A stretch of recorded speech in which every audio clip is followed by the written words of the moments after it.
সুপ্রিয় শিক্ষার্থী ভাই ও বোনেরা, আসসালামু আলাইকুম।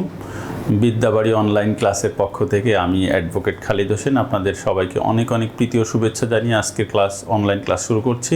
আমাদের এখনকার টপিক হচ্ছে বাংলাদেশের সরকার ব্যবস্থা। বাংলাদেশের সরকার ব্যবস্থা, তো আমরা সরকার ব্যবস্থা নিয়ে আলোচনা করব। এটা আপনাদের লেকচার প্ল্যান, লেকচার 10 সরকার ব্যবস্থা। ভালো করে খেয়াল করে, আমাদের বাংলাদেশের রাষ্ট্র কাঠামো 3 ভাগে বিভক্ত। তাহলে আমাদের রাষ্ট্র কাঠামো কয় ভাগে বিভক্ত? 3 ভাগে। আমরা লিখব বাংলাদেশের রাষ্ট্র কাঠামো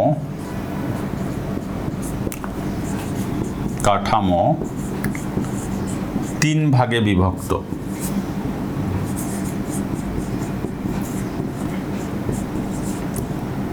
আমরা এভাবেও বলতে পারি, রাষ্ট্রের প্রধান অর্গান বা বিভাগ 3টি। রাষ্ট্রের প্রধান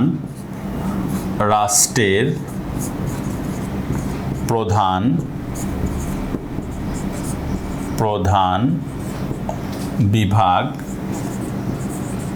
বা অর্গান 3টি।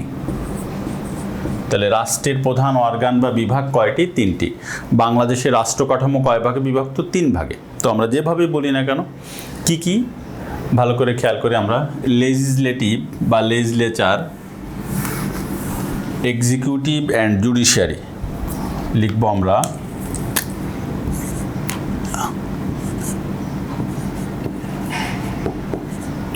লেজিসলেটিভ, এক্সিকিউটিভ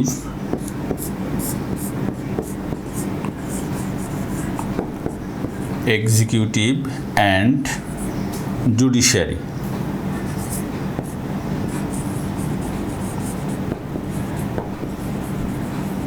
ওকে, তাহলে which is the main organ of the states, এই 3টার মধ্যে যেটা থাকবে। হুইচ ইজ নট, তাহলে এই 3টা বাদে যেটা থাকবে সেটা।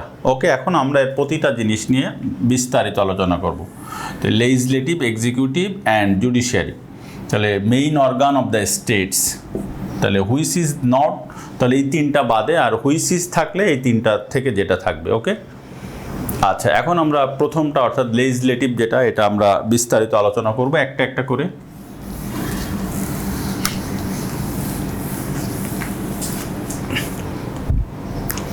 লেজিসলেটিভ বা লেজিসলেচার,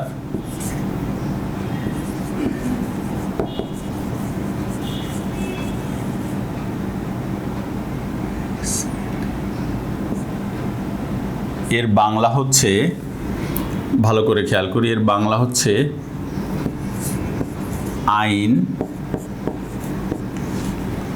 আইনসভা বা আইন বিভাগ।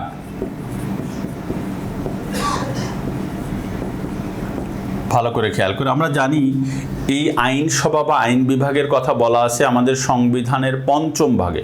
কোন ভাগে বলা আছে? 5ম ভাগে। তাহলে আইনসভার কথা বলা আছে সংবিধানের 5ম ভাগে।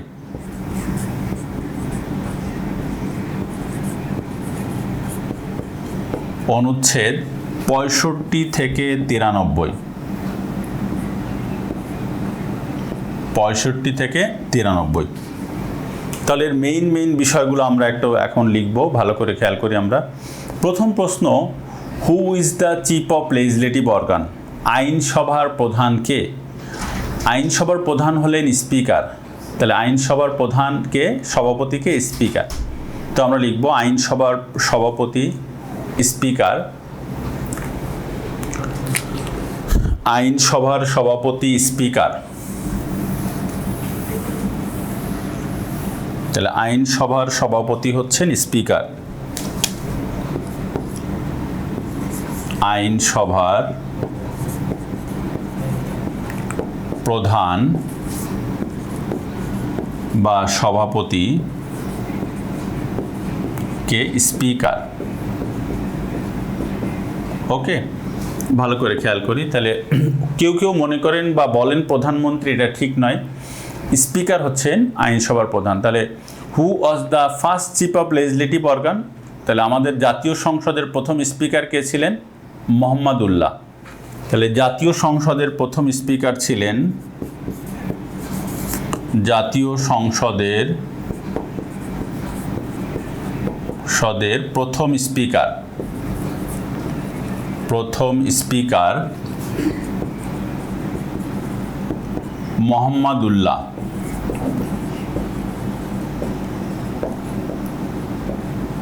কে ছিলেন? মোহাম্মদুল্লাহ। তাহলে জাতীয় সংসদের প্রথম স্পিকার কে ছিলেন? মোহাম্মদুল্লাহ। আচ্ছা, বর্তমান স্পিকার ডক্টর শিরিন শারমিন চৌধুরী। বর্তমান স্পিকার ডক্টর শিরিন শারমিন চৌধুরী। তাহলে বর্তমান স্পিকারকে ডক্টর শিরিন শারমিন চৌধুরী। প্রথম মহিলা এবং সর্বকনিষ্ঠ স্পিকার। প্রথম মহিলা এবং সর্বকনিষ্ঠ স্পিকার। তাহলে প্রথম মহিলা স্পিকার এবং সর্বকনিষ্ঠ স্পিকার হচ্ছেন ডক্টর শিরিন শারমিন চৌধুরী। জাতীয় সংসদের প্রথম ডেপুটি স্পিকার ছিলেন আব্দুল মালেক উকিল। প্রথম ডেপুটি স্পিকার, তাহলে প্রথম স্পিকার কে ছিলেন? মোহাম্মদুল্লাহ। প্রথম ডেপুটি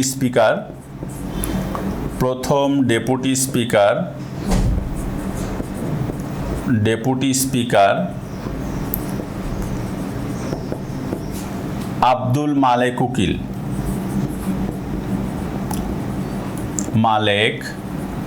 উকিল। তাহলে কে ছিলেন? আব্দুল মালেক উকিল। ভালো করে খেয়াল করি, প্রথম ডেপুটি স্পিকার ছিলেন আব্দুল মালেক উকিল। ওকে। আর বর্তমান ডেপুটি স্পিকার ডক্টর ফজলে রাব্বি মিয়া। বর্তমান ডেপুটি স্পিকার ডক্টর ফজলে রাব্বি মিয়া। ওকে। আচ্ছা, তাহলে প্রশ্ন হলো প্রধানমন্ত্রীকে। প্রধানমন্ত্রী হলেন সংসদ নেতা। তাহলে প্রধানমন্ত্রীকে সংসদ নেতা। আচ্ছা, তাহলে প্রধানমন্ত্রী হলো সংসদ নেতা। সংসদ উপনেতা বর্তমানে সাজেদা চৌধুরী। সংসদ উপনেতা বর্তমানে সাজেদা চৌধুরী।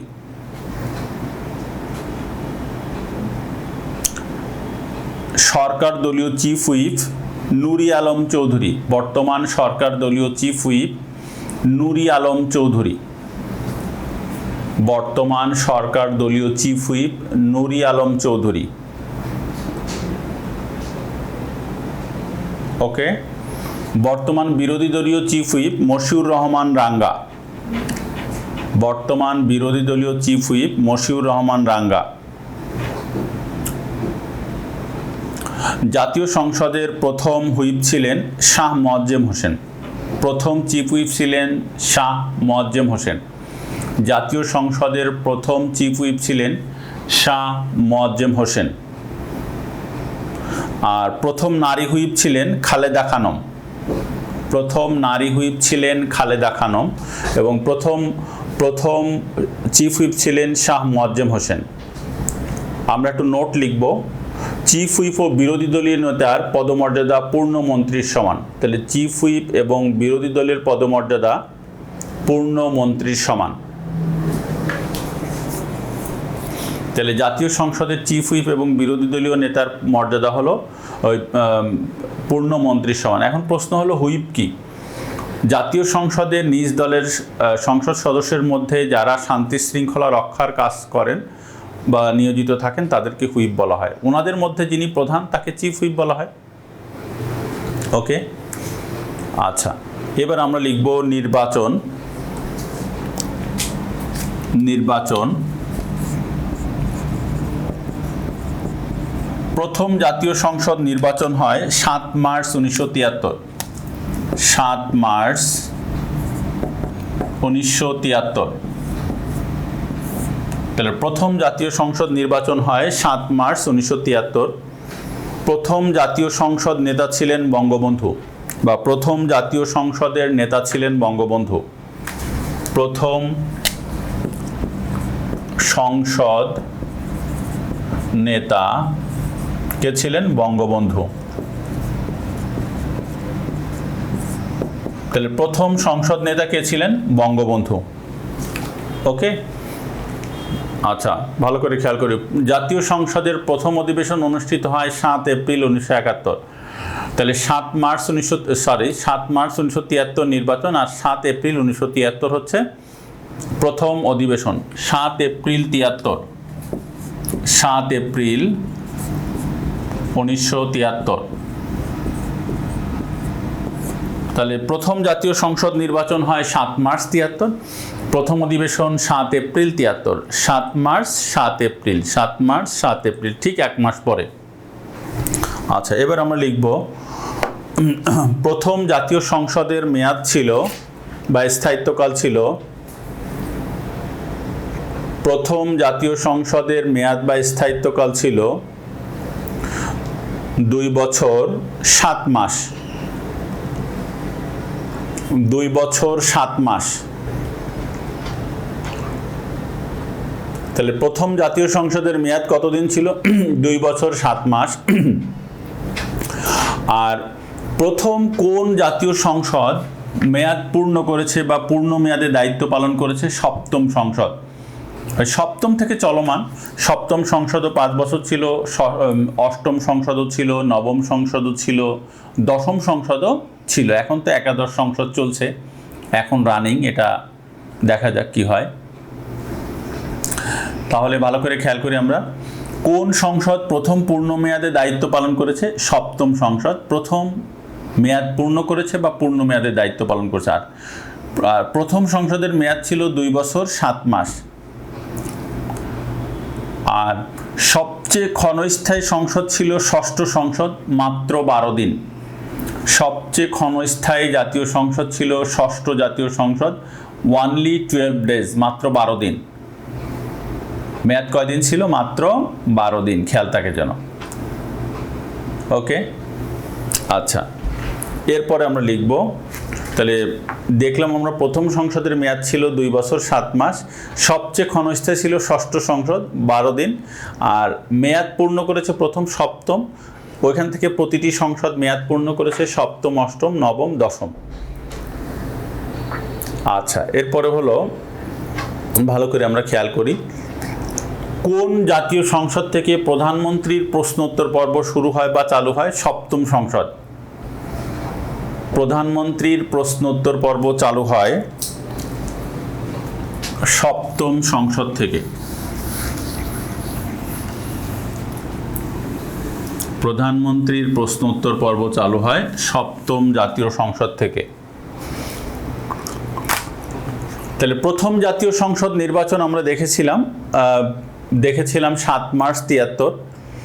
সর্বশেষ একাদশ জাতীয় সংসদ নির্বাচন হয় 30 ডিসেম্বর 2018। তাহলে প্রথম নির্বাচন হচ্ছে প্রথম 7 মার্চ 73। আচ্ছা, আর প্রথম অধিবেশন হলো 7 এপ্রিল 1973। এটা আমরা আগেই লিখছি, আলোচনা করছি। একাদশ জাতীয় সংসদ, একাদশ 30 ডিসেম্বর 2018। আর প্রথম অধিবেশন 30 জানুয়ারি 2019। এটা ভেরি ভেরি ইম্পর্ট্যান্ট। তাহলে একাদশ জাতীয় সংসদের প্রথম অধিবেশন কবে অনুষ্ঠিত হয়? 30 জানুয়ারি 2019, খেয়াল থাকে যেন, 30 জানুয়ারি 2019। আর এমপিরা শপথ গ্রহণ করে 3 জানুয়ারি 2019। একাদশ জাতীয় সংসদে সংসদ সদস্যরা শপথ গ্রহণ করেন 3 জানুয়ারি 2019। আর প্রথম অধিবেশন তো আমরা দেখলাম 30 জানুয়ারি 2019। একাদশ জাতীয় সংসদে ইভিএম ব্যবহার করা হয়েছিল 6টি কেন্দ্রে। EVM, electronics voting machine. Okay, আচ্ছা, এই সংসদে ভালো করে আমরা খেয়াল করি, এই সংসদে আওয়ামী লীগ ভোট পেয়েছিল 76%, মোর দ্যান 76%। আর বিএনপি হলো 13.51%। ওকে, আচ্ছা, একটা প্রশ্ন হতে পারে, শেখ হাসিনা কতবার সংসদ সদস্য হয়েছে? 7 বার। শেখ হাসিনা, মাননীয় প্রধানমন্ত্রী শেখ হাসিনা কতবার সংসদ সদস্য হয়েছেন? 7 বার। Very very important. তাহলে প্রধানমন্ত্রী শেখ হাসিনা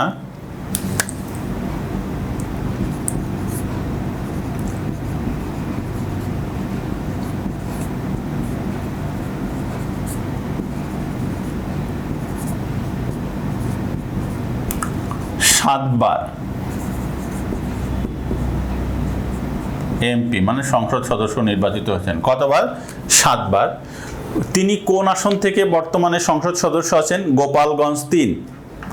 গোপালগঞ্জ 3 আসন থেকে তিনি সংসদ সদস্য আছেন বর্তমানে। ওকে, আর তিনি 4 বার প্রধানমন্ত্রী, বাংলাদেশের সবচেয়ে বেশিবার প্রধানমন্ত্রী 4 বার। 1996 সালে প্রথম, তারপর হলো 2000, ভালো করে আমরা খেয়াল করি, 96 থেকে, তারপর হলো 2008 সালে, 14 সালে এবং 2018 বা 19 যা বলি বর্তমান, পরপর 3 বার, আর 1996 সালে, এই 4 বার প্রধানমন্ত্রী। তাহলে 7 বার সংসদ সদস্য এবং 4 বার প্রধানমন্ত্রী। ওকে, আর সবচেয়ে বেশিবার এমপি হয়েছেন বাংলাদেশে 8 বার, শেখ ফজলুল করিম সেলিম। সবচেয়ে বেশিবার সংসদ সদস্য নির্বাচিত হয়েছেন শেখ ফজলুল করিম সেলিম, তিনি 8 বার। তাহলে প্রধানমন্ত্রী হয়েছেন 7 বার, শেখ ফজলুল করিম সেলিম হয়েছেন 8 বার। তিনি সবচেয়ে বেশিবার সংসদ সদস্য শেখ ফজলুল করিম সেলিম, খেয়াল থাকে যেন। আচ্ছা, একাদশ জাতীয় সংসদে নারী বিজয়ী প্রার্থী ছিলেন 22 জন। এটা গুরুত্বপূর্ণ কোশ্চেন। একাদশ জাতীয় সংসদে, বারবার অষ্টম হয়ে যাচ্ছিল কেন, আই ডোন্ট নো। একাদশ জাতীয় সংসদে বিজয়ী নারী প্রার্থীর 22 জন। কতজন? 22 জন। তাহলে প্রধানমন্ত্রী হচ্ছেন 7 বার, শেখ ফজলুল করিম সেলিম, শেখ ফজলুল করিম সেলিম 8 বার। সর্বাধিক বার এমপি, তাহলে সবচেয়ে বেশিবার এমপি শেখ ফজলুল করিম সেলিম 8 বার, আমাদের মাননীয় পিএম 7 বার। ওকে, আচ্ছা, এরপরে আমরা দেখলাম একাদশ জাতীয় সংসদে 22 জন প্রার্থী নির্বাচিত হয়েছিলেন সরাসরি। ওকে, আর আওয়ামী লীগ পেয়েছিল 257টি আসন। কয়টি? 257টি। মহাজোট 288টি। আওয়ামী লীগ পেয়েছিল 257টি আসন। আওয়ামী লীগ 257টি আসন, মহাজোট 288। ওকে, মহাজোট কয়টি? 288টি। এর মধ্যে জাপা আছে বা অন্যান্য যা ছিল আর কি। ওকে, আচ্ছা, তা আমরা এইটুকু ভালো করে আমরা খেয়াল করি। এরপরে আমরা আলোচনা করব যে বিষয় নিয়ে, আমরা আমাদের এই পার্লামেন্টের আর কি বিষয় আছে আমরা সেগুলো নিয়ে আলোচনা করব। আমাদের যে পার্লামেন্ট, এটার নাম জাতীয় সংসদ, এটা আমরা সবাই জানি। আমরা লিখব আমাদের পার্লামেন্টের নাম হচ্ছে জাতীয় সংসদ। পার্লামেন্টের নাম জাতীয় সংসদ। পার্লামেন্ট, আমরা জানি পৃথিবীর বিভিন্ন দেশের পার্লামেন্টের ভিন্ন ভিন্ন নাম থাকে। যেমন ইসরায়েলের পার্লামেন্টের নাম নেসেট, তাই না, এরকম আর কি। আচ্ছা, তারপরে আমাদের পার্লামেন্টের নাম হলো জাতীয় সংসদ।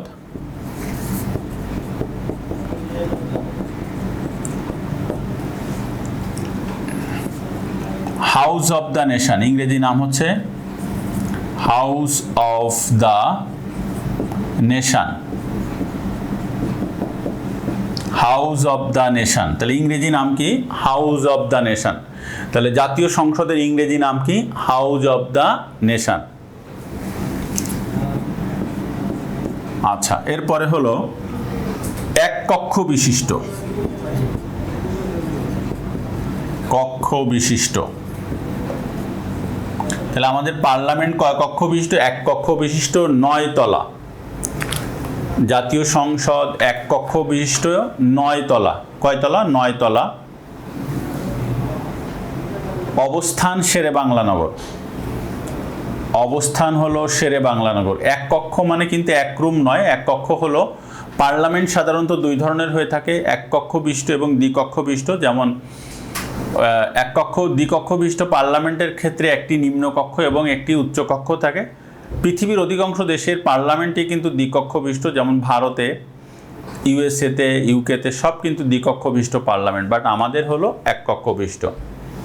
তাহলে অবস্থান শেরেবাংলানগর। জাতীয় সংসদের প্রতীক হলো শাপলা, যেমন স্পিকার যে চেয়ারে বসে থাকে আমরা দেখব এখানে চেয়ারে হচ্ছে শাপলা আছে। জাতীয় সংসদের প্রতীক হচ্ছে শাপলা। জাতীয় সংসদ ভবনের উচ্চতা 122 ফিট। 122 ফিট। জাতীয় সংসদের স্থপতি লুই আইক্যান। লুই আইক্যান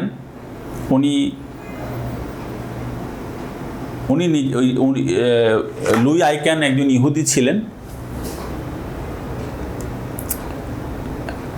ওনার নাগরিক হলো উনি যুক্তরাষ্ট্রের, তাহলে উনি কোন দেশের নাগরিক ছিলেন? যুক্তরাষ্ট্রের নাগরিক ছিলেন লুই আইক্যান।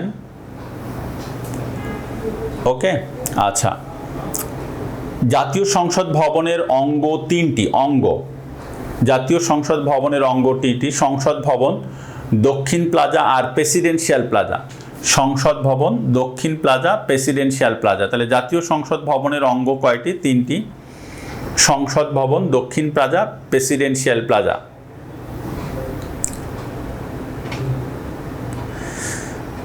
আচ্ছা, জাতীয় সংসদ ভবন 215 একর জায়গার উপর অবস্থিত। 215 একর। মতান্তরে 208 acre, 215 acre is the right answer. ভাবতেছি একদিন গিয়ে মাপবো দড়ি নিয়ে।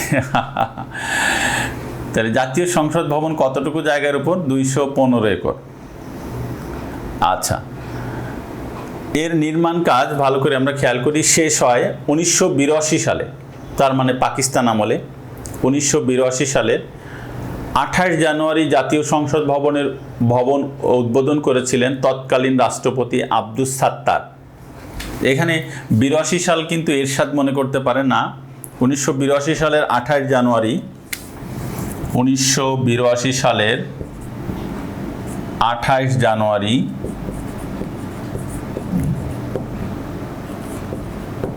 আব্দুস সাত্তার রাষ্ট্রপতি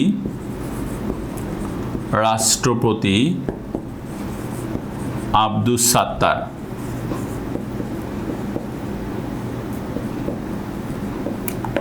উদ্বোধন করেছিলেন। ওকে, আচ্ছা। জাতীয় সংসদ ভবনের আসন সংখ্যা অর্থাৎ এমপি হচ্ছেন 350 জন, বাট এমপিদের জন্য বসার আসন আছে 354টি। তাহলে সংসদ সদস্যদের জন্য বসার আসন 354টি। কয়টি? 354টি। দর্শকদের জন্য আছে 430টি, অর্থাৎ পাশ নিয়ে কিন্তু সংসদের অধিবেশন যখন হয় তখন কিন্তু বসা যায় 430টি দর্শকদের জন্য।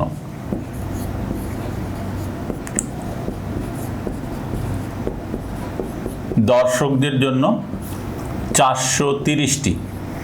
তাহলে দর্শকদের জন্য বসার আসন আছে কয়টি? 430টি। সাংবাদিকদের জন্য 80টি।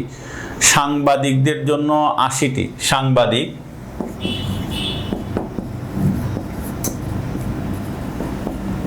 80টি।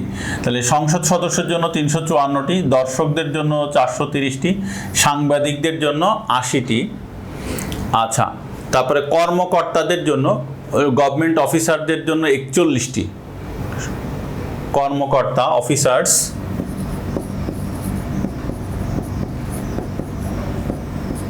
41টি। তাহলে সাংবাদিকদের 80টি, কর্মকর্তাদের 41টি। সাংবাদিকদের 80টি, কর্মকর্তাদের 41টি। দর্শকদের জন্য আছে 430টি, এমপিদের জন্য 354টি। বিশিষ্ট অতিথি অর্থাৎ ভিআইপি গেস্ট 56টি। ভিআইপি বিশিষ্ট অতিথি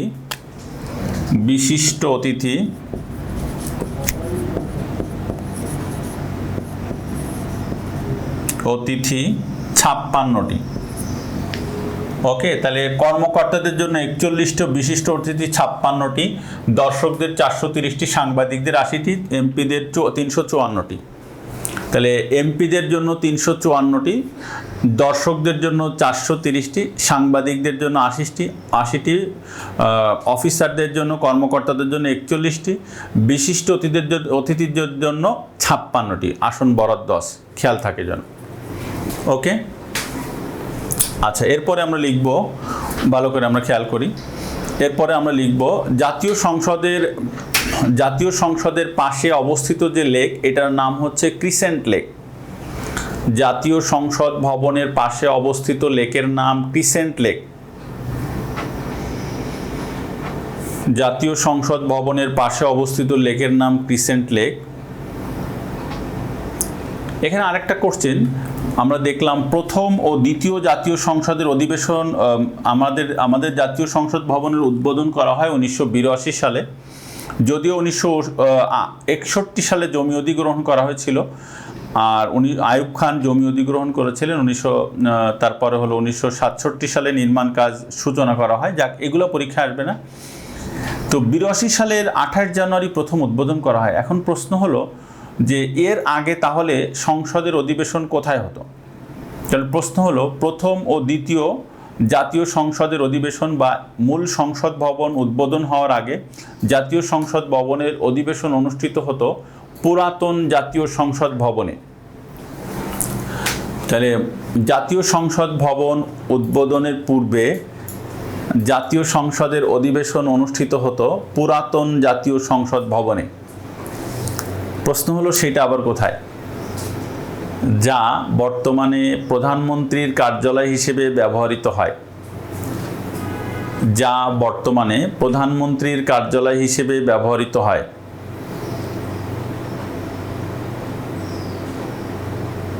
তাহলে পুরাতন জাতীয় সংসদ ভবন বর্তমানে কি হিসেবে ব্যবহৃত হয়? প্রধানমন্ত্রীর কার্যালয়।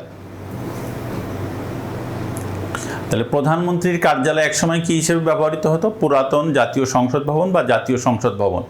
সংসদের অধিবেশন হতো এখানে। আমাদের জাতীয় সংসদে প্রথম কোন বিদেশি রাষ্ট্রপ্রধান ভাষণ প্রদান করেন? Joseph Marshal Tito. তাহলে কোন বিদেশি রাষ্ট্রপ্রধান বাংলাদেশের জাতীয় সংসদে প্রথম ভাষণ প্রদান করেন? Joseph Marshal Tito. Joseph Marshal Tito যুগোস্লাভিয়ার রাষ্ট্রপতি।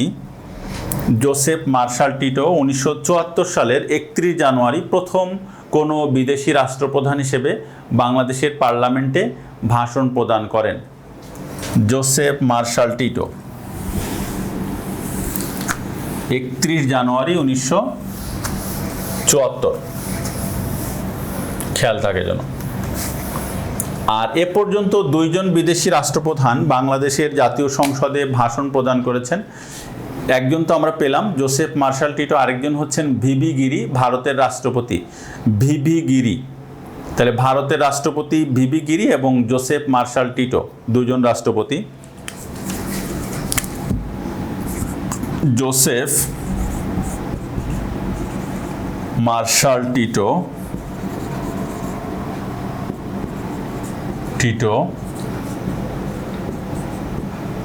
যুগোস্লাভিয়া।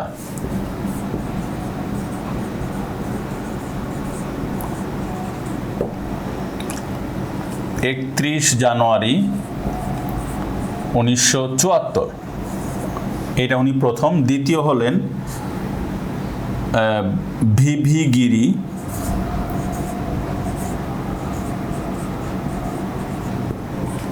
ভারত। তাহলে ভিভি গিরি হলো ভারতের রাষ্ট্রপতি। উনি 18 জুন 1974, এটা ডেটটা মনে রাখা লাগবে না, আমি এমনি বলে ফেলছি,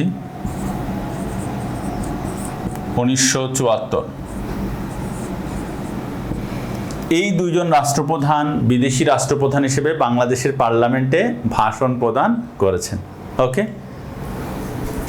জোসেফ মার্শাল টিটো, আরেকজন হলেন ভিভি গিরি, Bharat. 31 January 1974 Joseph Marshal Tito প্রথম কোনো রাষ্ট্রপ্রধান হিসেবে বাংলাদেশের জাতীয় সংসদে ভাষণ প্রদান করেছেন। জাতীয় সংসদের আসন এখন আমরা দেখব। জাতীয় সংসদের আসন নিয়ে আমরা এখন কথা বলবো। জাতীয় সংসদের আসন আমরা সবাই জানি 350টি। এখানে নির্বাচিত 300, আর সংরক্ষিত নারী আসন হলো 50টি। এই হলো 350টি। সংরক্ষিত নারী আসন 50 হয়, 45 থেকে 50 হয় 2011 সালে পঞ্চদশ সংশোধনীর মাধ্যমে, 15তম সংশোধনীর মাধ্যমে। তাহলে 45 থেকে 50 হয়েছে সংরক্ষিত নারী আসন। ওকে, সংরক্ষিত নারী আসন তাহলে 50 হয়েছে কবে? 2011 সালে পঞ্চদশ সংশোধনীর মাধ্যমে। আর সংরক্ষিত নারী আসনের মেয়াদ 25 বছর বৃদ্ধি করা হয়েছে 17তম সংশোধনীর মাধ্যমে 8 জুলাই 2018। এটা 2044 সাল পর্যন্ত বলবৎ থাকবে। 2021 সালের 30 জানুয়ারি থেকে এটা কার্যকর হয়েছে। আচ্ছা, জাতীয় সংসদের 1 নম্বর আসন পঞ্চগড়, 1 নম্বর আসন পঞ্চগড়, আর 300 নম্বর আসন বান্দরবান।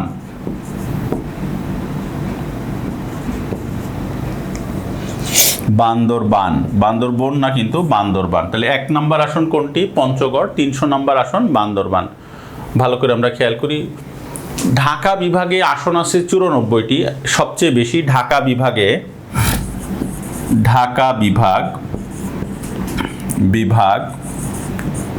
94টি, আর বরিশাল বিভাগে সবচেয়ে কম। ভালো করে খেয়াল করি আমরা, বরিশাল বিভাগে আছে 21টি আসন।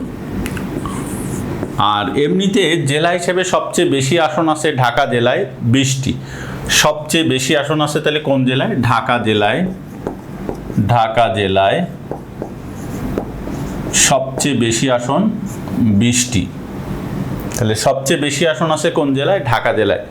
সবচেয়ে কম আসন আছে কোন জেলায়? 3টি পার্বত্য জেলায় 1টি করে। 3টি পার্বত্য জেলা আমরা খেয়াল করি, আমরা মনে রাখতে পারি। খাবার হলো খতে খাগড়াছড়ি, বাতে বান্দরবান, আর রতে রাঙামাটি। 1টি করে আসন আছে এই 3টা জেলায়। তাহলে সবচেয়ে বেশি আসন আছে কোন জেলায়? ঢাকা জেলায় 20টি। সবচেয়ে কম আসন আছে খাবারে, অর্থাৎ খাগড়াছড়ি, বান্দরবান, রাঙামাটি। 1টি করে আসন আছে এই 3টা জেলায়। সবচেয়ে বেশি আসন আছে ঢাকা জেলায় 20টি, আর সবচেয়ে কম আসন আছে খাবারে 1টি করে। ওকে, আচ্ছা, এরপরে আমরা খেয়াল করি। তবে ঢাকা সিটি কর্পোরেশনের মধ্যে এখানে একটা বিষয় আছে, কিন্তু ঢাকা জেলাতে আছে 20টি, বা ঢাকা সিটি কর্পোরেশনে নির্বাচিত আসন বা আসন সংখ্যা হলো 15টি। তাহলে ঢাকা জেলাতে কয়টি আছে? ঢাকা জেলা 20টি, আর ঢাকা সিটি কর্পোরেশনে আছে 15টি আসন। খেয়াল থাকে যেন, এইসব জায়গা থেকে কিন্তু প্রশ্ন আসবে ইনশাল্লাহ। ওকে, অবশ্যই কোশ্চেন আসবে, কোনো চিন্তা করার দরকার নেই। তাহলে ঢাকা বিভাগে আসন আছে 94টি আমরা দেখলাম, ঢাকা জেলাতে আছে 20টি, আর ঢাকা সিটি কর্পোরেশনে আসন আছে হলো 15টি। ওকে, সংসদীয় আসন।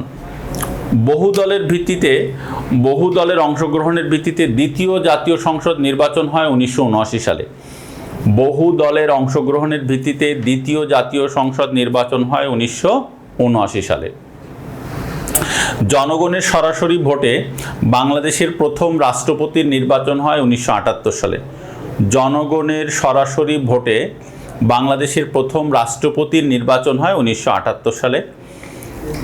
আচ্ছা, প্রথম উপজেলা পরিষদ নির্বাচন হয় 1985 সালে। তাহলে জনগণের সরাসরি ভোটে দ্বিতীয় জাতীয় সংসদ নির্বাচন হয় 1979 সালে।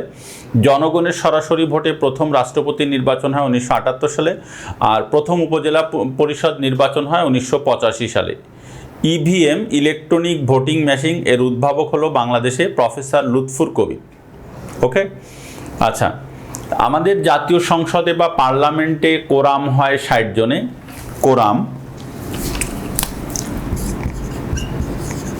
কোরাম হয় 60 জনে। আমাদের জাতীয় সংসদে তাহলে পার্লামেন্টে কোরাম হয় 60 জনে।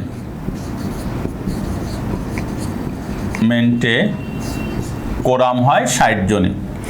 কোরাম হলো ন্যূনতম সংখ্যক সদস্যের উপস্থিতি, অর্থাৎ 60 জন সংসদ সদস্য 350 জনের মধ্যে যদি 60 জন উপস্থিত না হয় তাহলে অধিবেশন চলবে না বা বসবে না বা আগাবে না। এটার নামই হলো কোরাম। তাহলে আমাদের জাতীয় সংসদে কোরাম হয় কয়জনে? 60 জনে। কোরামের কথা বলা আছে সংবিধানের 75 নং অনুচ্ছেদে। কোরাম ওকে, তাহলে আমাদের পার্লামেন্টে কোরাম হয় কতজনে? 60 জনে। জাতীয় সংসদে স্পিকার এবং ডেপুটি স্পিকার বা স্পিকার সাধারণত ভোট দেন না, তাহলে পার্লামেন্টে স্পিকার সাধারণত ভোট প্রদান করেন না। কিন্তু যদি কোনো বিলের পক্ষে বিপক্ষে সমান সংখ্যক ভোট পড়েন, সেক্ষেত্রে স্পিকার সাহেব ভোট প্রদান করেন। স্পিকারের এরকম ভোটকে বলা হয় কাস্টিং ভোট। তাহলে জাতীয় সংসদে স্পিকারের ভোটকে কি বলা হয়? Casting vote. কাস্টিং ভোট কে দেন? স্পিকার। তাহলে পার্লামেন্টে স্পিকারের ভোটকে কি বলা হয়? কাস্টিং ভোট বা নির্ণায়ক ভোট। বাংলা এটাকে আমরা বলতে পারি নির্ণায়ক ভোট। তাহলে পার্লামেন্টে সাধারণত কে ভোট দেন না? স্পিকার। স্পিকার যদি ভোট দেন কখন? যখন বিলের পক্ষে বিপক্ষে সমান সংখ্যক ভোট হয় তখন ভোট দেন। এটাকে বলা হয় কাস্টিং ভোট বা নির্ণায়ক ভোট। ওকে, কোনো সংসদ সদস্য স্পিকারের অনুমতি ব্যতীত সংসদে অনুপস্থিত থাকতে পারেন 90 দিন। 90 দিনের বেশি যদি স্পিকারের অনুমতি ব্যতীত তিনি উপস্থিত থাকেন, তাহলে তার সংসদ সদস্য পদ বাতিল হতে পারে। এখানে আমরা একটা জিনিস খেয়াল করব, যারা মনে করেন প্রধানমন্ত্রী পার্লামেন্টের প্রধান, তাদের জন্য কথা হলো স্পিকার যদি কোনো সংসদ সদস্য যদি পার্লামেন্ট থেকে অনুপস্থিত থাকতে চান অধিবেশন থেকে, তাহলে স্পিকারের অনুমতি নেন, প্রধানমন্ত্রীর না। এখানে আরেকটা কথা, সংসদে যখন কেউ কথা বলেন তার সময় নির্ধারণ করে দেন স্পিকার, প্রধানমন্ত্রী না। ইভেন প্রধানমন্ত্রীর সময়ও কিন্তু স্পিকার নির্ধারণ করে দেয়। কি বলে? মাননীয় প্রধানমন্ত্রী আপনার সময় 20 মিনিট। 20 মিনিটে হয়নি, প্রধানমন্ত্রী আরও 10 মিনিট লাগবে, তাহলে প্রধানমন্ত্রী কি বলবেন? মাননীয় স্পিকার আমার সময় 10 মিনিট বাড়িয়ে দেওয়া হোক, তাই না? আর উনি যদি প্রধান হতেন তাহলে উনি বলতেন আমি আরও 10 মিনিট কথা বলবো, আপনারা সবাই মনোযোগ দিয়ে আমার কথা শুনুন, তাই না? আর বাট স্পিকার যখন কথা বলেন তখন কিন্তু তিনি কারো অনুমতি নেন না।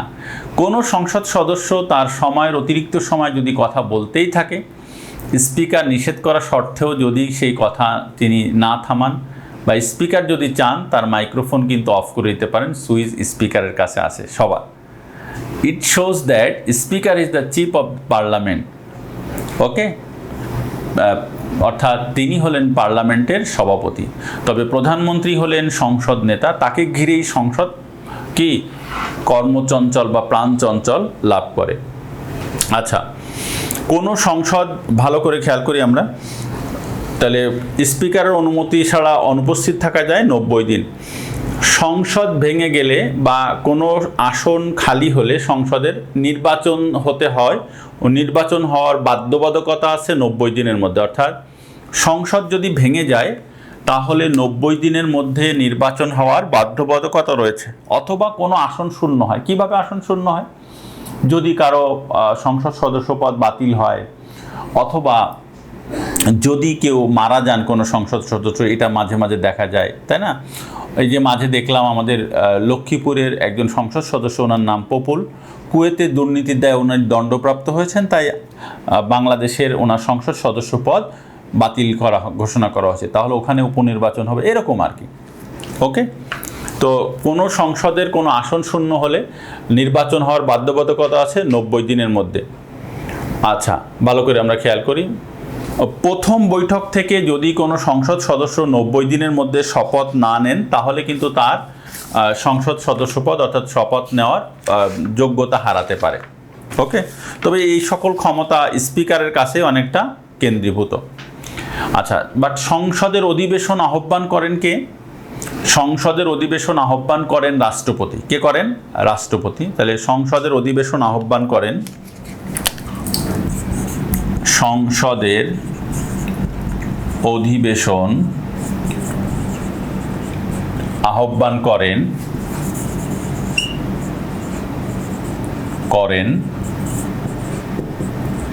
রাষ্ট্রপতি।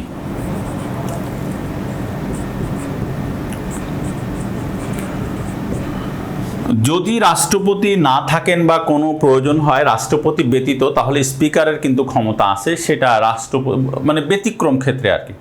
ওকে, আচ্ছা, সংসদ ভেঙে দেওয়ার ক্ষমতা আছে রাষ্ট্রপতির। আমরা লিখি সংসদ ভেঙে দেওয়ার ক্ষমতা তাহলে অধিবেশন আহ্বান করেন রাষ্ট্রপতি, সংসদ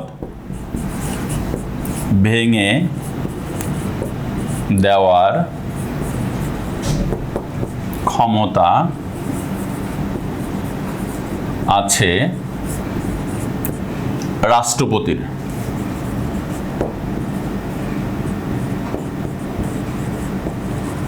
তাহলে সংসদ ভেঙে দেওয়ার ক্ষমতা কার আছে? রাষ্ট্রপতির। ওকে, আচ্ছা, জাতীয় সংসদের স্থায়ী কমিটির সংখ্যা 50টি। জাতীয় সংসদের স্থায়ী কমিটি, সংসদের স্থায়ী কমিটি 50টি। তাহলে জাতীয় সংসদের স্থায়ী কমিটি কয়টি? 50টি। মন্ত্রণালয় সংক্রান্ত 39টি আর সংসদ সম্পর্কিত 11টি। মন্ত্রণালয়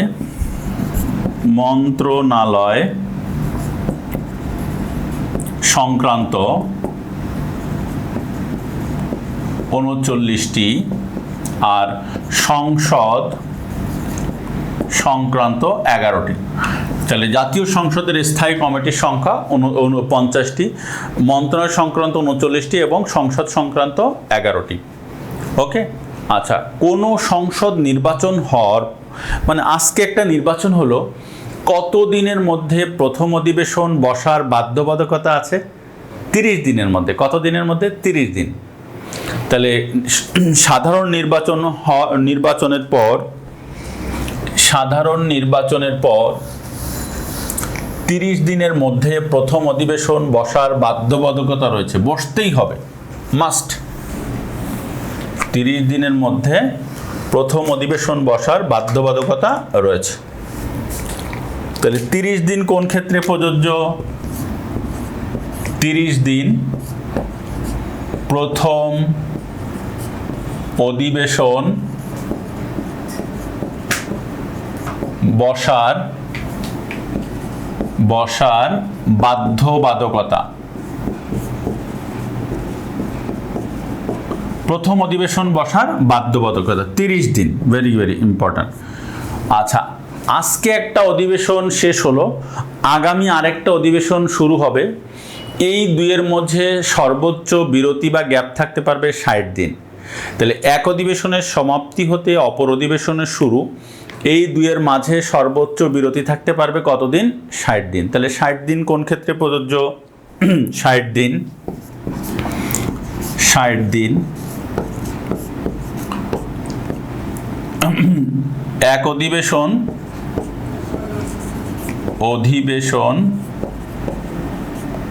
সমাপ্ত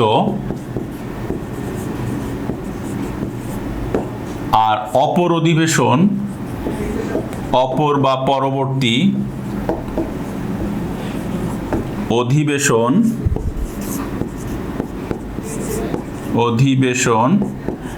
শুরু। তাহলে এই দুইয়ের মাঝে সর্বোচ্চ বিরতি থাকতে পারবে কয়দিন? 60 দিন।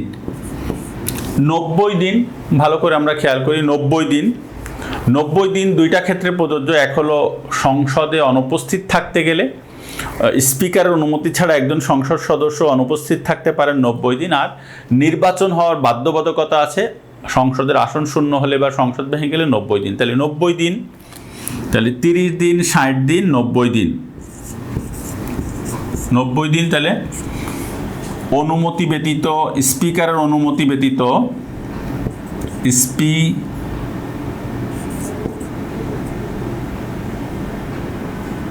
স্পিকারের অনুমতি ব্যতীত অনুপস্থিত থাকা যায়, অনুপস্থিত থাকা যায়। তাহলে একটা দেখলাম অনুপস্থিত থাকা যায়। আর সংসদ ভেঙে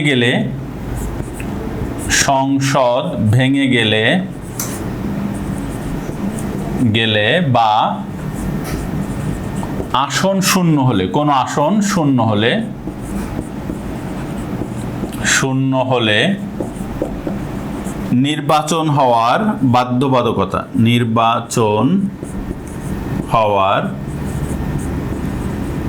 বাধ্যবাধকতা রয়েছে।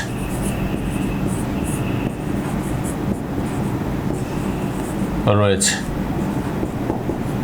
তাহলে 30 দিন, 60 দিন, 90 দিন আমরা দেখলাম। 30 দিন হলো প্রথম অধিবেশন বসার বাধ্যবাধকতা, 60 দিন দুই অধিবেশনের মাঝে সর্বোচ্চ গ্যাপ, 90 দিন হলো অনুমতি ব্যতীত অনুপস্থিত, 90 দিনের মধ্যে শপথ গ্রহণ করতেই হবে, 90 দিনের মধ্যে নির্বাচন হওয়ার বাধ্যবাধকতা।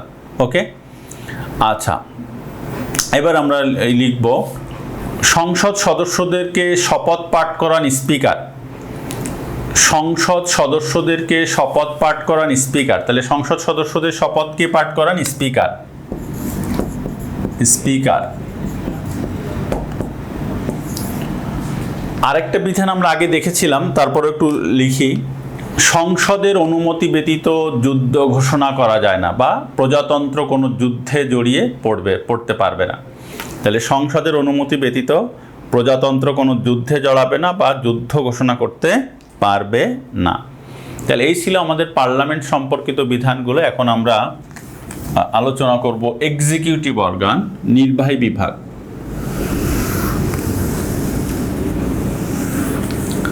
নির্বাহী বিভাগ।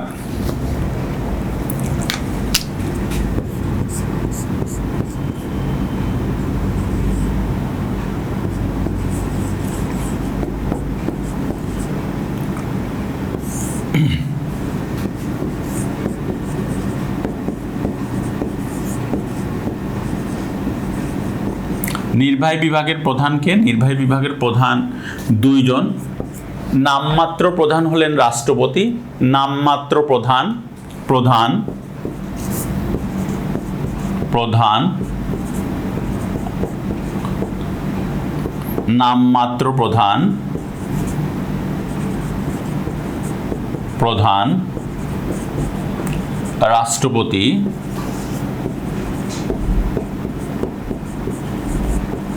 প্রকৃত প্রধান, প্রকৃত প্রধান, প্রকৃত প্রধান, প্রধানমন্ত্রী, প্রধানমন্ত্রী। তাহলে নামমাত্র প্রধানকে রাষ্ট্রপতি আর প্রকৃত প্রধান প্রধানমন্ত্রী। তাহলে রাষ্ট্রপতির ভালো করে আমরা খেয়াল করি, আমাদের প্রথম রাষ্ট্রপতি ছিলেন বাংলাদেশের বঙ্গবন্ধু শেখ মুজিবুর রহমান, আর বর্তমান রাষ্ট্রপতি হলেন অ্যাডভোকেট আব্দুল হামিদ। ওকে, অ্যাডভোকেট আব্দুল হামিদ বর্তমান রাষ্ট্রপতি। আচ্ছা, এরপরে হলো রাষ্ট্রপতি। ভালো করে আমরা খেয়াল করি, রাষ্ট্রপতি পদাধিকার বলে যেসব সংস্থার প্রধান। রাষ্ট্রপতি পদাধিকার বলে যেসব সংস্থার প্রধান। রাষ্ট্রপতি পদাধিকার বলে যেসব সংস্থার প্রধান।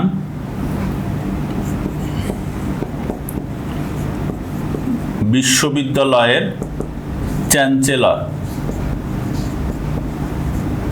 ওকে, তাহলে সকল বিশ্ববিদ্যালয়ের চ্যান্সেলর, সকল বিশ্ববিদ্যালয়ের চ্যান্সেলর হলেন রাষ্ট্রপতি। একটা বাদে, ওই যে আমাদের ইয়ে আছে একটা, ওই আমাদের ওআইসির নিয়ন্ত্রিত একটা বিশ্ববিদ্যালয় আছে, এই বিশ্ববিদ্যালয়টা বাদে সকল বিশ্ববিদ্যালয়ের চ্যান্সেলর হলেন রাষ্ট্রপতি। অর্থাৎ ভিসিরও উপরে, ভিসি তো ভাইস চ্যান্সেলর, রাষ্ট্রপতি হলেন চ্যান্সেলর, ভিসিকে নিয়োগ দিতে পারেন, তাই না? আমাদের রাষ্ট্রপতি আব্দুল হামিদ উনি বলছিলেন যে উনি কোনো বিশ্ববিদ্যালয়ে ভর্তি পরীক্ষাই দিতে পারেন নাই, তাই না? তাহলে সে হয়ে গেছে এখন ভিসিকে নিয়োগ দিতে পারেন। এনিওয়ে, তাহলে সকল বিশ্ববিদ্যালয়ের চ্যান্সেলর এক নাম্বার। তারপর হলো Asiatic society of Bangladesh. Asiatic society of Bangladesh সশস্ত্র বাহিনীর সর্বাধিনায়ক, মানে 3 বাহিনীর সর্বাধিনায়ক, সশস্ত্র বাহিনীর সর্বাধিনায়ক। বাংলাদেশ স্কাউট, বাংলাদেশ স্কাউট, তাহলে সশস্ত্র বাহিনীর সর্বাধিনায়ক। তারপর হলো Bangladesh scout, Asiatic society of Bangladesh, সকল বিশ্ববিদ্যালয়ের চ্যান্সেলর। রাষ্ট্রপতির সরকারি বাসভবনকে বলা হয় বঙ্গভবন। রাষ্ট্রপতির সরকারি বাসভবনকে বলা হয় বঙ্গভবন। ওকে, আচ্ছা, তাহলে এটা দেখলাম আমরা রাষ্ট্রপতি। এবার আমরা প্রশ্ন হলো যে প্রধানমন্ত্রী ও অন্যান্য একটা জিনিস বিধান, রাষ্ট্রপতির নিয়োগ দেন কে? রাষ্ট্রপতির কেউ নিয়োগ দেন না, রাষ্ট্রপতি সংসদ সদস্যগণ কর্তৃক বা পার্লামেন্ট কর্তৃক নির্বাচিত। তাহলে রাষ্ট্রপতি কি পার্লামেন্ট কর্তৃক নির্বাচিত। আমাদের সংবিধানের 48 নং অনুচ্ছেদে বলা আছে রাষ্ট্রপতি রাষ্ট্রপ্রধান হিসেবে অন্য সকল ব্যক্তির ঊর্ধ্বে স্থান লাভ করবেন এবং তিনি সংসদ সদস্যগণ কর্তৃক নির্বাচিত হবেন।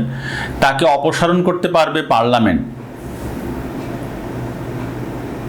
আচ্ছা, আর রাষ্ট্রপতি সংক্রান্ত বিধান আমরা দেখেছি 48, 49, 50, 51, 52, 53, 54 এই অনুচ্ছেদগুলোর মধ্যে বলা আছে। আমরা আলোচনা করেছিলাম সংবিধান আলোচনা করার সময়। রাষ্ট্রপতির ক্ষমা প্রদর্শনের অধিকার 49, রাষ্ট্রপতি পদের মেয়াদ 50, রাষ্ট্রপতির দায় মুক্তি অর্থাৎ তার বিরুদ্ধে আদালতের এখতিয়ার নেই 51, রাষ্ট্রপতির অভিশংসন 52, শারীরিক ও মানসিক অসামর্থ্যের কারণে রাষ্ট্রপতির অপসারণ 53, রাষ্ট্রপতির অনুপস্থিতিতে স্পিকার তার দায়িত্ব পালন করবেন 54। তাহলে 48 থেকে 54 যদি আমরা দেখি তাহলে রাষ্ট্রপতি সংক্রান্ত বিধান আমরা পেয়ে যাব। 48 থেকে 54, 54 আর্টিকেল।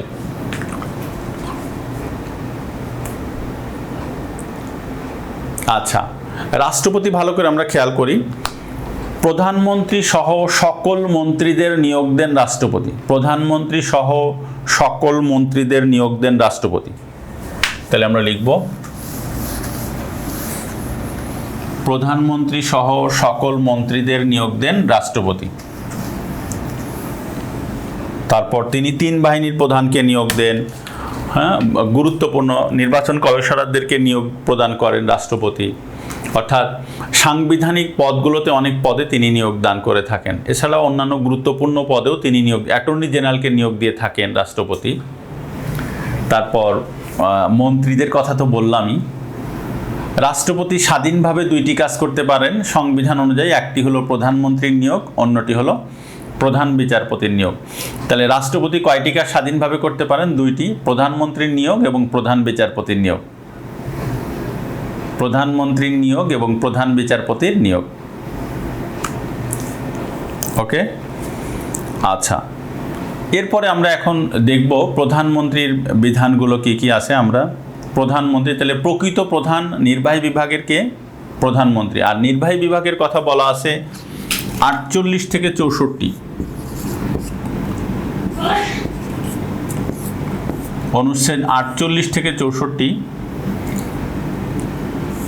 আমাদের প্রথম প্রধানমন্ত্রী ছিলেন তাজউদ্দিন আহমেদ, এটা আমরা জানি। বাংলাদেশের প্রথম প্রধানমন্ত্রী তাজউদ্দিন আহমেদ। বর্তমান প্রধানমন্ত্রী শেখ হাসিনা, উনি 4 বার প্রধানমন্ত্রী এবং হ্যাট্রিক প্রধানমন্ত্রী, পরপর 3 বার। আর মন্ত্রীদের নিয়োগ দিয়ে থাকেন রাষ্ট্রপতি। প্রধানমন্ত্রী পদাধিকার বলে যে সকল সংস্থার প্রধান, সেটা আমরা লিখব। তার আগে প্রধানমন্ত্রীর সরকারি বাসভবনকে বলা হয় গণভবন। তাহলে রাষ্ট্রপতিটা হচ্ছে বঙ্গভবন আর প্রধানমন্ত্রীটা হচ্ছে গণভবন।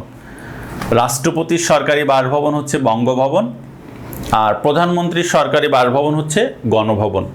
প্রধানমন্ত্রী পদাধিকার বলে যেসব সংস্থার প্রধান, একনেক লিখব আমরা, একনেক।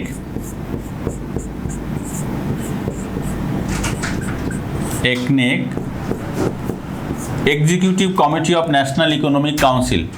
তারপর হচ্ছে নেক, ন্যাশনাল ইকোনমিক কাউন্সিল। বেবজা,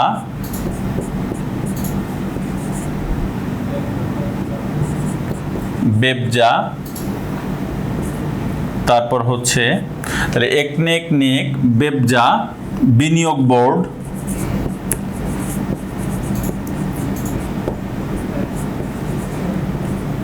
বিনিয়োগ বোর্ড, বেজা, নিকার। এই সকল সংস্থার প্রধান হলেন পদাধিকার বলে প্রধানমন্ত্রী। যিনি প্রধানমন্ত্রী তিনিই হবেন পদাধিকার বলে এসব সংস্থার প্রধান। খেয়াল থাকে যেন। ওকে,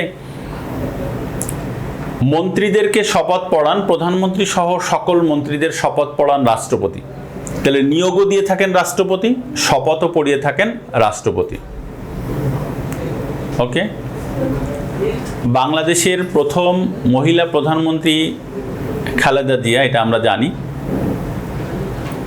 আর প্রথম মহিলা প্রধানমন্ত্রী আসে পঞ্চম সংসদের মাধ্যমে, এবং পঞ্চম সংসদের মাধ্যমে। আর বিশ্বের প্রথম মহিলা প্রধানমন্ত্রী হলেন শ্রীমাভ বন্দরনায়েক, শ্রীলঙ্কা। বিশ্বের প্রথম মহিলা প্রধানমন্ত্রী শ্রীমাভ বন্দরনায়েক, শ্রীলঙ্কা। মুসলিম বিশ্বের প্রথম মহিলা প্রধানমন্ত্রী হচ্ছেন বেনজির ভুট্টো। আর বাংলাদেশের প্রথম মহিলা প্রধানমন্ত্রী তো খালেদা জিয়া। তাহলে এই তথ্যগুলো আমরা মনে রাখব। বিশ্বের প্রথম মহিলা প্রধানমন্ত্রী শ্রীমাভ বন্দরনায়েক, শ্রীলঙ্কা।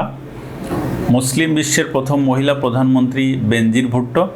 বাংলাদেশের প্রথম মহিলা প্রধানমন্ত্রী খালেদা জিয়া। আর বিশ্বের প্রথম মহিলা রাষ্ট্রপতি হলেন ইসাবেলা পেরন।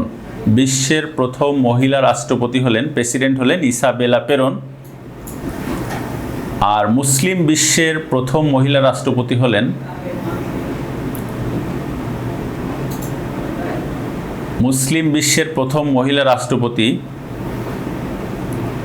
ইন্দোনেশিয়ার রাষ্ট্রপতি ছিলেন মেঘবতী সুকর্ণপত্রী। মেঘবতী সুকর্ণপত্রী। বাংলাদেশে এখনো কোনো মহিলা রাষ্ট্রপতি হয় নাই।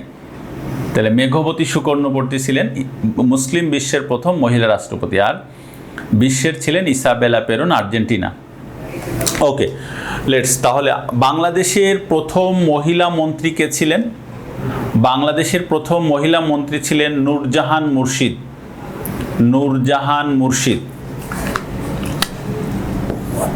বাংলাদেশের প্রথম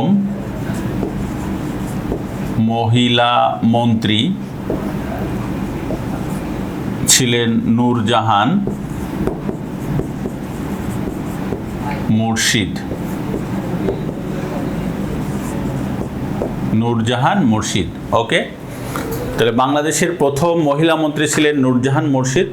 উনি স্বাস্থ্য ও সমাজ কল্যাণ মন্ত্রী ছিলেন। মন্ত্রণালয়ের নির্বাহী প্রধানমন্ত্রী এবং প্রশাসনিক প্রধান হলেন সচিব। তাহলে মন্ত্রণালয়ের নির্বাহী প্রধানমন্ত্রী,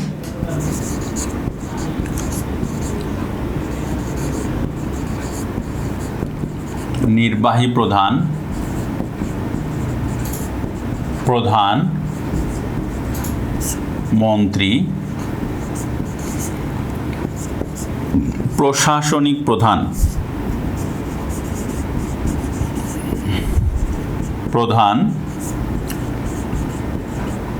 সচিব। ওকে, তাহলে মন্ত্রণালয়ের নির্বাহী প্রধান মন্ত্রী আর প্রশাসনিক প্রধান সচিব। তাহলে প্রশ্ন হলো কে বড়? আমরা সবসময় এটাই চিন্তা করি, কে কার চেয়ে বড়। এক আজব জাতি আমরা, তাই না? আসলে সবাই বড়, ভালো করে খেয়াল করি আমরা। এবং সবাই অন্যের পেশাকে আমরা ছোট করে দেখি আর নিজেরটা বড় করে দেখি। বিষয়টা এরকম না। যাক, ভালো করে আমরা খেয়াল করি। আসলে যদি আসে জনপ্রতিনিধিদের স্থান সবার উপরে, তাই সেই ক্ষেত্রে মন্ত্রী বড়, অর্থাৎ সচিব। মন্ত্রী হলেন জনপ্রতিনিধি। যদি আসে কে কার অধীনে কর্মরত, তাহলে সচিব মন্ত্রীর অধীনে কর্মরত। খেয়াল থাকে যেন।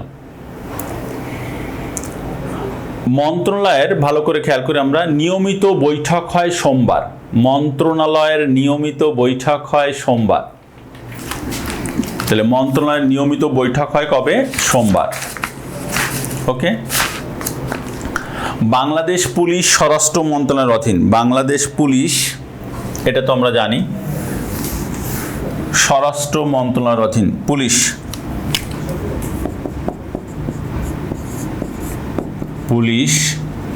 স্বরাষ্ট্র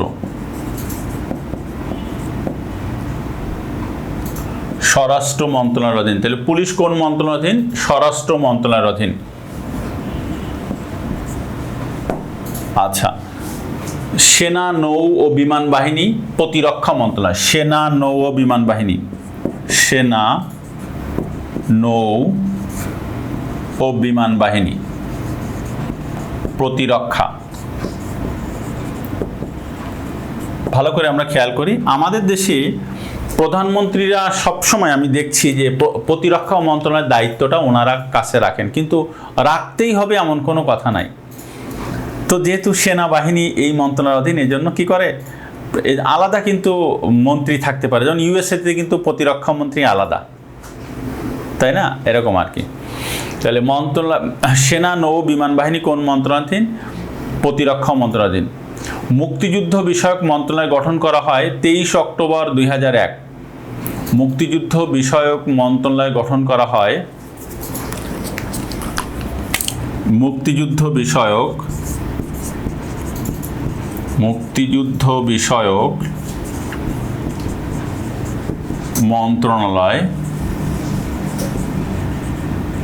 মন্ত্রণালয় গঠন করা হয় 23 অক্টোবর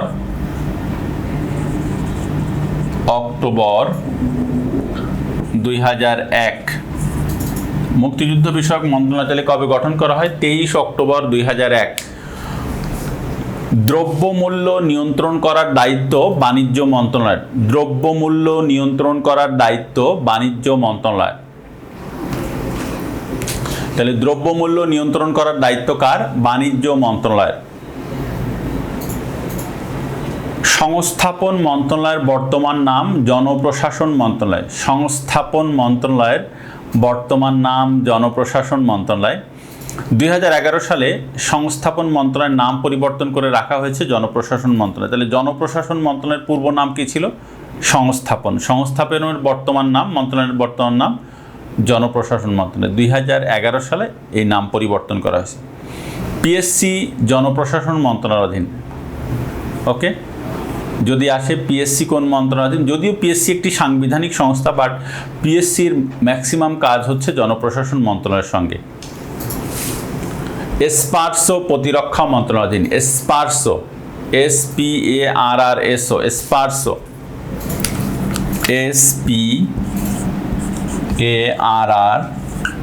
SPARRSO, এসপারসো প্রতিরক্ষা। তাহলে এসপারসো কোন মন্ত্রণালয়ের অধীন? প্রতিরক্ষা মন্ত্রণালয়ের অধীন। আচ্ছা, তাহলে এই হলো আমাদের নির্বাহী বিভাগ মোটামুটি। এখন আমরা বিচার বিভাগ নিয়ে আলোচনা করব। বিচার বিভাগ,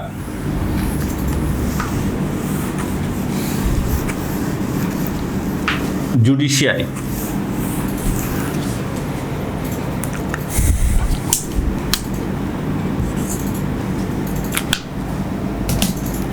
বিচার বিভাগ,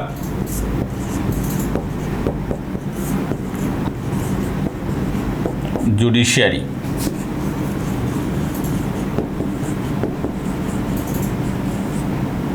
বিচার বিভাগ, ওকে। আচ্ছা, তো বিচার বিভাগীয় সর্বোচ্চ প্রতিষ্ঠান সুপ্রিম কোর্ট। বিচার বিভাগীয় সর্বোচ্চ প্রতিষ্ঠান সুপ্রিম কোর্ট। তাহলে বিচার বিভাগের সর্বোচ্চ প্রতিষ্ঠান সুপ্রিম কোর্ট। Supreme court. তাহলে বিচার বিভাগীয় সর্বোচ্চ প্রতিষ্ঠান কোনটি? Supreme court. সুপ্রিম কোর্ট গঠিত হয় সংবিধানের 94 নং অনুচ্ছেদ অনুযায়ী। বলা হচ্ছে সুপ্রিম কোর্ট নামে এক বাংলাদেশের সর্বোচ্চ আদালত থাকবে। এর দুইটা ভাগ থাকবে, এক হলো হাইকোর্ট বিভাগ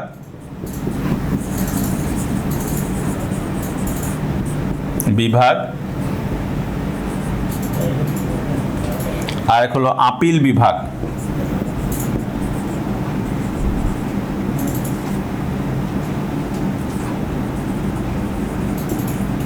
আর 100 নং অনুচ্ছেদে বলা আছে সুপ্রিম কোর্টের স্থায়ী আসন হবে রাজধানী ঢাকাতে। 100 নং অনুচ্ছেদে বলা আছে সুপ্রিম কোর্টের স্থায়ী আসন হবে রাজধানী ঢাকাতে। আচ্ছা, বিচার বিভাগের প্রধানকে? Who is the chief of judiciary? Chief justice, প্রধান বিচারপতি লিখবো আমরা। বিচার বিভাগের প্রধান বিচারপতি। বিচার বিভাগের প্রধান বিচারপতি। বর্তমান প্রধান বিচারপতি সৈয়দ মাহমুদ হোসেন। বর্তমান প্রধান বিচারপতি সৈয়দ মাহমুদ হোসেন। বর্তমান প্রধান বিচারপতি চিফ জাস্টিস সৈয়দ মাহমুদ হোসেন। তাহলে বর্তমান প্রধান বিচারপতিকে সৈয়দ মাহমুদ হোসেন, উনি 22তম প্রধান বিচারপতি, 22তম প্রধান বিচারপতি।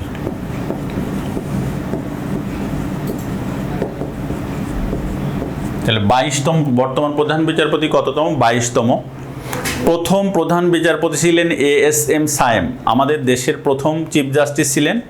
তাহলে প্রথম চিফ জাস্টিস ছিলেন ASM সায়েম, প্রথম প্রধান বিচারপতি। বর্তমান প্রধান বিচারপতির নাম সৈয়দ মাহমুদ হোসেন, 22তম। তাহলে প্রথম ছিলেন ASM Sayem, ASM Sayem, justice ASM Sayem প্রথম, আর বর্তমান হলেন সৈয়দ মাহমুদ হোসেন, 22তম। খেয়াল থাকে যেন।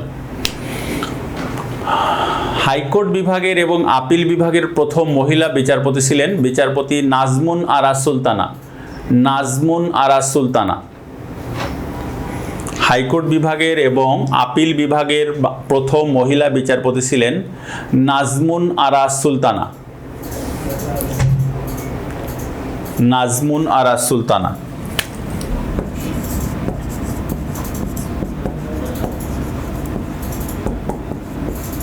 সুলতানা হাইকোর্ট বিভাগের এবং আপিল বিভাগের প্রথম মহিলা বিচারপতি। উনি অবসরে গেছেন। 38তম BCS-এ ওনার একটা টিকা আসছিল 5 নাম্বারের রিটেন পরীক্ষায়, যে সৈয়দ নাজমুন আরা সুলতানা। ওকে, এনিওয়ে, বর্তমানে আপিল বিভাগে কর্মরত বিচারপতির নাম জিনাত আরা, জিনাত আরা। বর্তমানে উনি কর্মরত আছেন, জিনাত আরা। ওকে, বর্তমান আপিল বিভাগে কর্মরত, আপিল বিভাগে কর্মরত। তাহলে বর্তমানে আপিল বিভাগে কর্মরত মহিলা বিচারপতির নাম জিনাত আরা। আর নাজমুন আরা সুলতানা উনি অবসরে গেছেন। বিচার বিভাগের কাজ কি? বিচার করা, নট এক্স্যাক্টলি দ্যাট। বিচার বিভাগের কাজ, প্রধান কাজ হলো সংবিধান ও অন্যান্য আইনের ব্যাখ্যা দেওয়া। ভালো করে আমরা খেয়াল করি, this is very vital point, যে বিচার করা এটা তো তাদের একটা কাজ, এটা আমরা জানি, but another important task is হলো সংবিধান ও অন্যান্য আইনের ব্যাখ্যা দিবে। এখানে একটা গুরুত্বপূর্ণ বিষয় হলো আইন প্রণয়ন করে আইন বিভাগ অর্থাৎ পার্লামেন্ট, বাট আইনের ব্যাখ্যা দিবে সঠিক হলো বিচার বিভাগ অর্থাৎ সুপ্রিম কোর্ট, বিচার বিভাগ। তাহলে এবং তারা যে ব্যাখ্যা দিবে দ্যাট উইল বি অ্যাপ্রোপ্রিয়েট। ওকে, এবং যদি কখনো কোনো আইন যদি বিচার বিভাগ মনে করে এটা সংবিধানের সাথে সাংঘর্ষিক, তাহলে তারা বাতিল করে দিতে পারে। তাহলে আইন প্রণয়ন করে পার্লামেন্ট, বাট সেটা কিন্তু সঠিক ব্যাখ্যা দিবে বিচার বিভাগ। তাহলে সংবিধান ও অন্যান্য আইনের ব্যাখ্যা দেওয়া, তারপর দণ্ড প্রদান, বিচার করা ইত্যাদি ইত্যাদি। তাহলে ভাইটাল থিং হলো অন্যান্য আইন ও সংবিধানের ব্যাখ্যা দিবে বিচার বিভাগ। বাংলাদেশের দেওয়ানি ও ফৌজদারি আদালত সমূহ, দেওয়ানি ও ফৌজদারি আদালত সমূহ আইন বিচার ও সংসদ বিষয়ক মন্ত্রণালয়ের অধীন, আইন বিচার ও সংসদ বিষয়ক মন্ত্রণালয়ের অধীন। বর্তমান মন্ত্রী হলেন আনিসুল হক, আমরা জানি। বিচার বিভাগ পৃথকীকরণ করা হয় 1 নভেম্বর 2007, 1 নভেম্বর 2007, 1/11/2007 বিচার বিভাগ পৃথকীকরণ 22 নং অনুচ্ছেদ অনুযায়ী, 22 নং অনুচ্ছেদ অনুযায়ী, সংবিধানের 22 নং অনুচ্ছেদ অনুযায়ী বিচার বিভাগ পৃথকীকরণ করা হয়। তাহলে বিচার বিভাগ পৃথকীকরণ করা হয়েছে কত নং অনুচ্ছেদ অনুযায়ী? 22 নং অনুচ্ছেদ অনুযায়ী। 1 নভেম্বর 2007। মাজদার হোসেন বনাম বাংলাদেশ এই মামলার রায়ের ভিত্তিতে, মাজদার হোসেন বনাম Bangladesh, Masdar Hossain versus Bangladesh, writ petition নং 2424 অফ 1995, এই মামলার রায়ের ভিত্তিতে বিচার বিভাগ পৃথকীকরণ করা হয়। 12টি দিক নির্দেশনা দিয়েছিল আপিল বিভাগ এই মামলার রায়ে। ওকে, আচ্ছা, ভালো করে খেয়াল করি, বিবাহ বিচ্ছেদ, দেনমোহর, শিশুর অভিভাবকত্ব। তা আমরা একটু ভালো করে খেয়াল করি, এগুলো পরীক্ষায় তো আসে, আমাদের ব্যক্তিগত জীবনেও অনেক সময় কাজে লাগে।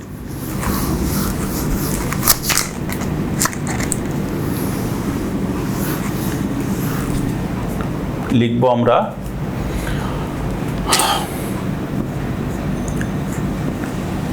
বিবাহ বিচ্ছেদ,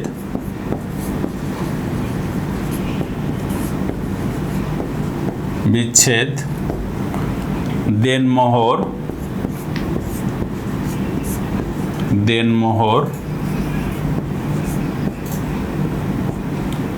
শিশুর অভিভাবকত্ব,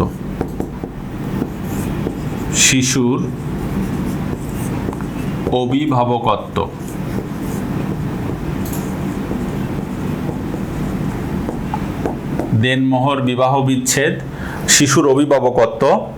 ভালো করে আমরা খেয়াল করি, দাম্পত্য সম্পর্ক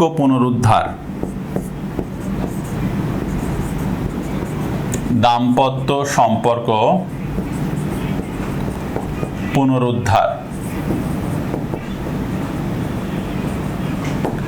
এই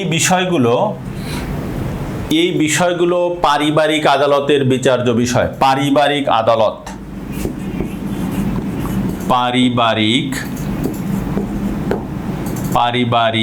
আদালতের বিচার্য বিষয়।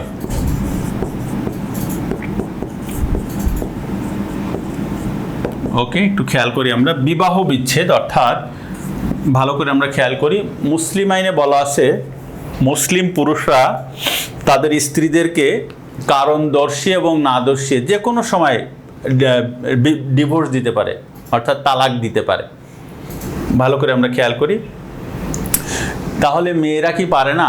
মেয়েরা আসলে পারে, যদি মুসলিম পুরুষ বিয়ের সময় কোনো স্ত্রীকে এই ক্ষমতা দিয়ে দেয়। তো ভালো করে খেয়াল করি, এটা কাবিনের 18 নম্বর কলামে আছে বর্তমানে। সো ওই কলামে দিতে হয়, বর্তমানে অটো ফিল আপ করে দেওয়া আছে।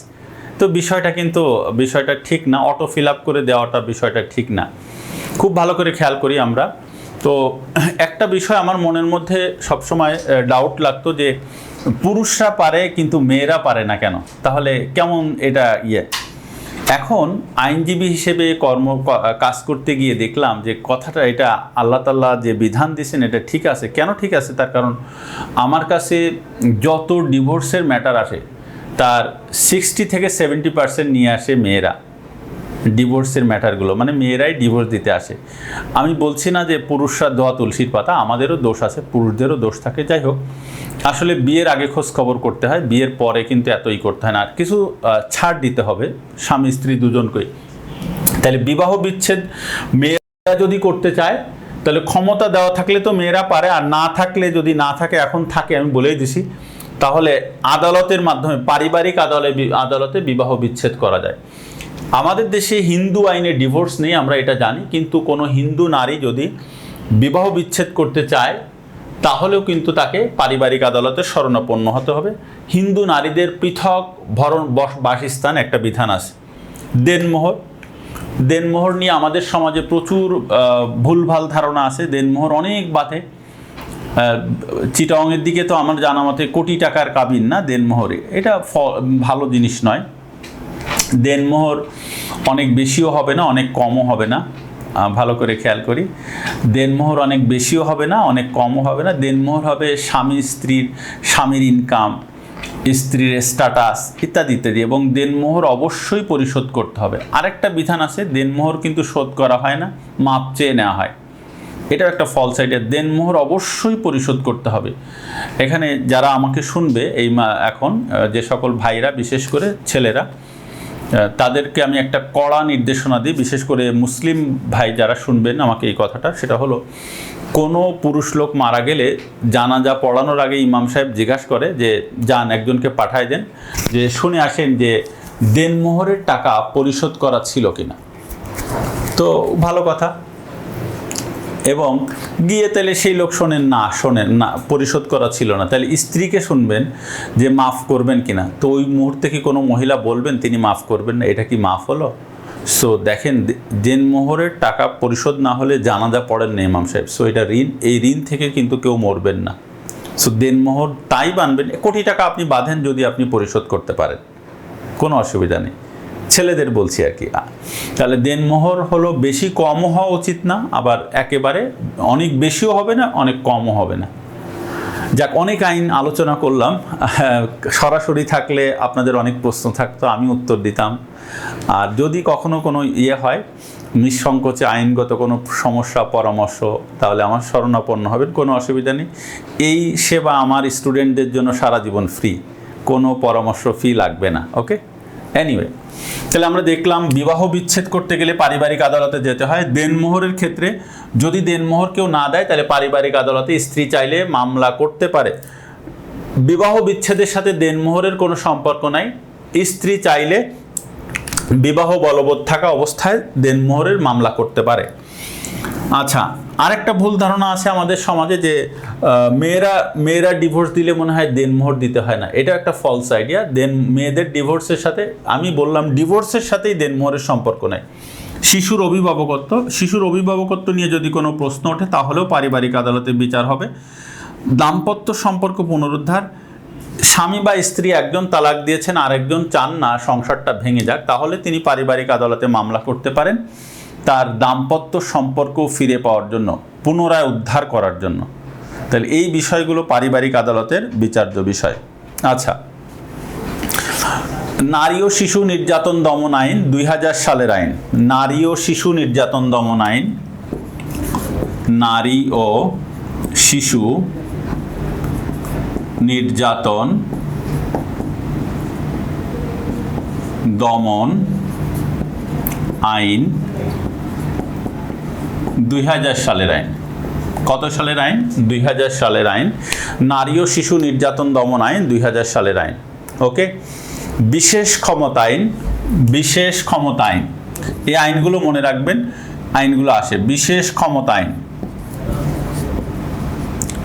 বিশেষ ক্ষমতা আইন, আইন 1974। Special powers act 1974, special powers act 1974। যৌতুক নিরোধ আইন 2018, যৌতুক নিরোধ আইন, যৌতুক নিরোধ আইন 2018। তাহলে যৌতুক নিরোধ আইন পাশ হয় কত সালে? 2018 সালে। ওকে, তারপর হচ্ছে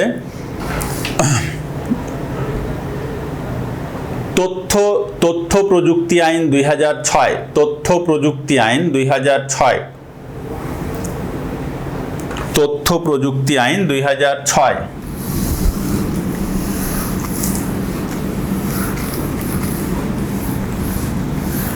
তাহলে তথ্য প্রযুক্তি আইন কত সালের আইন? 2006।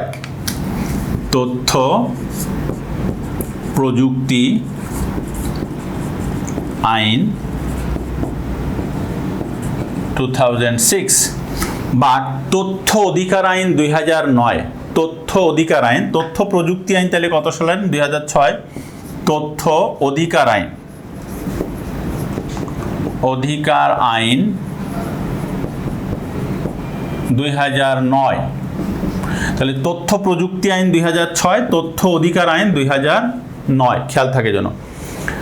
ডিজিটাল নিরাপত্তা আইন, ডিজিটাল সিকিউরিটি অ্যাক্ট 2018, ডিজিটাল নিরাপত্তা আইন, যে আইন দিয়ে এখন বিভিন্ন মানুষকে হয়রানি করা হয় বা এটা বাতিল করার জন্য বারবার সাংবাদিকরা বলছেন এবং আইনজীবীরা আমরা বলছি, তাই না?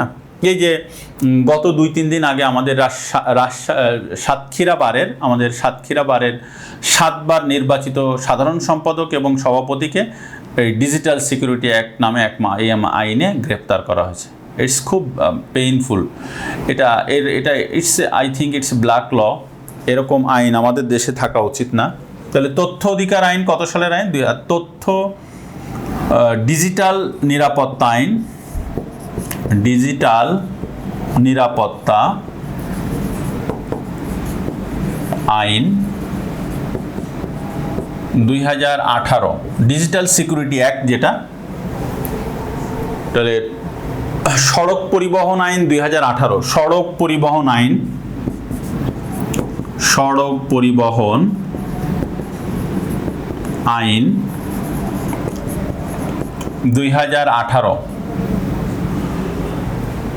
সড়ক পরিবহন আইন 2018, সরকারি কর্মচারী আইন 2018, সরকারি কর্মচারী আইন 2018। ওকে, আচ্ছা, তারপর হলো সরকারি পরীক্ষা অপরাধ আইন 2018, সরকারি পরীক্ষা অপরাধ আইন 2018, বাল্য বিবাহ নিরোধ আইন 2017, বাল্য বিবাহ নিরোধ আইন 2017, বাল্য বিবাহ নিরোধ আইন 2017। আমাদের দেশের আইন অনুযায়ী এই বাল্য বিবাহ নিরোধ আইন 2017 অনুযায়ী পুরুষের বিবাহের সর্বনিম্ন বয়স 21 বছর এবং নারীদের 18 বছর। ওকে, তবে যদিও বিশেষ ক্ষেত্রে মেয়েদের কম বয়সে বা বিয়ের বিধান রাখা হয়েছে, সেই বিশেষ ক্ষেত্রটা কিন্তু ক্লিয়ার করা হয়নি আসলে। বাট রিমেম্বার ইট, বাল্য বিবাহ কিন্তু বেশ একটা অপরাধ। ওকে, একটু লিখবো আমরা অ্যামিকাস কিউরি,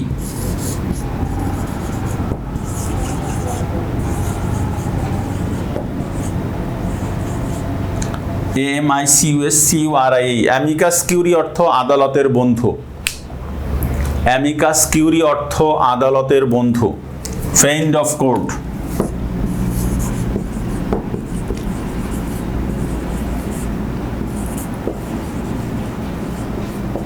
আদালতের বন্ধু, অ্যামিকাস কিউরি।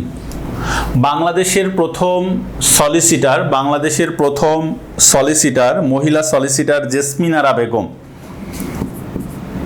বাংলাদেশের প্রথম মহিলা সলিসিটার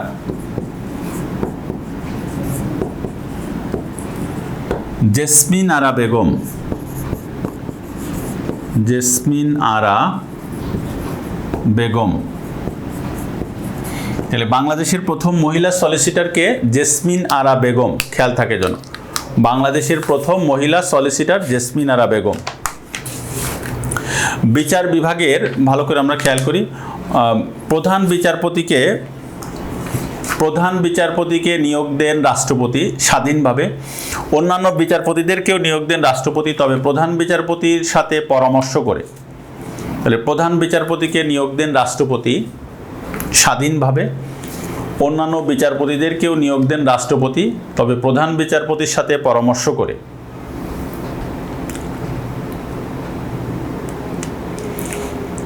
প্রধান বিচারপতিকে শপথ পড়ান রাষ্ট্রপতি, প্রধান বিচারপতিকে শপথ পড়ান রাষ্ট্রপতি, কিন্তু অন্যান্য বিচারপতিদেরকে শপথ পড়ান প্রধান বিচারপতি, ব্যতিক্রম। নিয়োগ দেন প্রধান বিচারপতিকে রাষ্ট্রপতি, প্রধান বিচারপতিকে শপথ পড়ান রাষ্ট্রপতি, অন্যান্য বিচারপতিদের নিয়োগ দেন প্রধান বিচারপতির সাথে পরামর্শ করে রাষ্ট্রপতি, কিন্তু শপথ পাঠ করান প্রধান বিচারপতি। আচ্ছা, আর কয়েকটা আমরা আইন লিখব, সেটা হলো ভোক্তা অধিকার সংরক্ষণ আইন 2009, ভোক্তা অধিকার সংরক্ষণ আইন 2009, ভোক্তা অধিকার সংরক্ষণ আইন 2009, পরিবেশ সংরক্ষণ আইন 1995, পরিবেশ সংরক্ষণ আইন, পারিবারিক সহিংসতা প্রতিরোধ ও সুরক্ষা আইন 2010, পারিবারিক সহিংসতা, পারিবারিক সহিংসতা